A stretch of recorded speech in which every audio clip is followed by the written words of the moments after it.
یہ جو جب این جی اوز بات کرتی ہیں خواتین کے لیے ایجوکیشن بہت ضروری ہے، میں قسم اٹھا کے کہہ سکتا ہوں یہ نہیں چاہتی کہ خواتین پڑھیں، یہ نہیں چاہتی.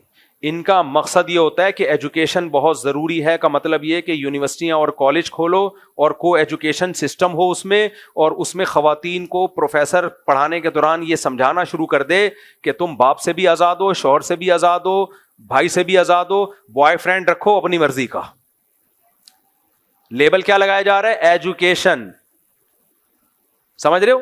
جیسے میں نے اپنی بچی کو 6ٹھی کلاس کے بعد نکال لیا، 6 کلاس کے بعد اسکول تھا، لیکن اچھا اسکول تھا، پڑھاتا بھی رہتا تو کوئی حرج نہیں تھا، اچھے اسکولوں میں پڑھانے میں کوئی حرج نہیں ہے جہاں دینی ماحول ہو.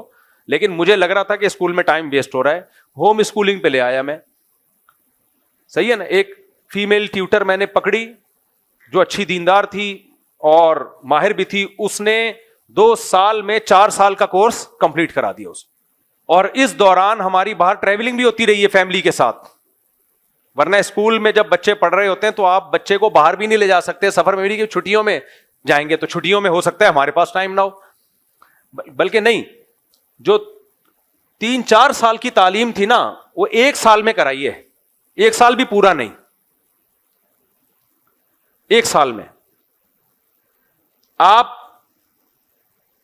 یہ جو تحریکیں چل رہی ہیں نا بچیوں کو گھروں سے نکالنے کی، این جی اوز جو کام کر رہی ہیں، آپ ان سے بولو ہم اس طرح سے اپنی بچیوں کو پڑھائیں گے، آپ دیکھو ان کے پیٹ میں اتنا مروڑ ہوگا نا، اتنا مروڑ ہوگا.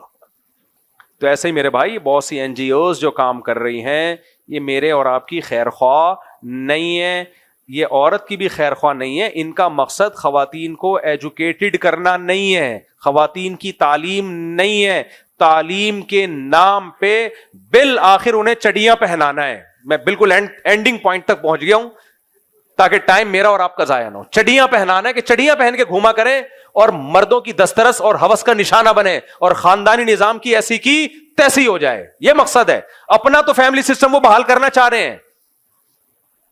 اپنے ملکوں میں تو کمبختوں کے ایک بچہ پیدا ہو جائے نا، ماں کو اتنے پیسے دیتے ہیں، کہتے ایک اور پیدا کر، بڑا مزہ آیا، وہ پھر بھی نہیں پیدا کر رہی. وہ یورپ امریکہ میں ماں کے ایک بچہ پیدا ہو جائے نا، وہ ہو دیکھو پیسے کتنے ملتے ہیں اس کو، تاکہ وہ ایک اور مارکیٹ میں لائے، وہ کمبخت پھر بھی نہیں لا رہی ہوتی. ذہن ایسا بن چکا ہے. ہمارے ملکوں میں یہ بے حیائی کے نام پہ ایک طوفان کھڑا کیا ہوا انہوں نے. تو ہم تعلیم کے خلاف نہیں ہیں میرے بھائی، اس ماحول کے خلاف ہیں. اور تعلیم تو اسلام کا ورثہ ہے، ہمارا ورثہ ہے. ہماری کتابیں پڑھ کے تو یہ یہاں تک پہنچے ہیں. میں بار بار انگریز کا جملہ ریپیٹ کرتا ہوں کہ انگریز کہتا ہے مسلم سائنٹسٹ دنیا میں نہ ہوتے تو آج ہم جس ترقی تک پہنچے ہوئے ہیں کم سے کم یہاں پہنچنے میں 500 سال لگتے. تعلیم دین ہو یا دنیا، یہ تو اسلام اور مسلمانوں کا ورثہ ہے، اس کے کون خلاف ہو سکتا ہے؟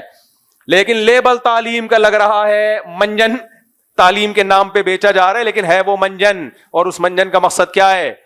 بے حیائی پھیلانا. تبھی مردوں کی تعلیم کو بالکل بھی یہ لوگ فوکس نہیں کرتے. سمجھ رہے ہو؟ بالکل فوکس نہیں کرتے.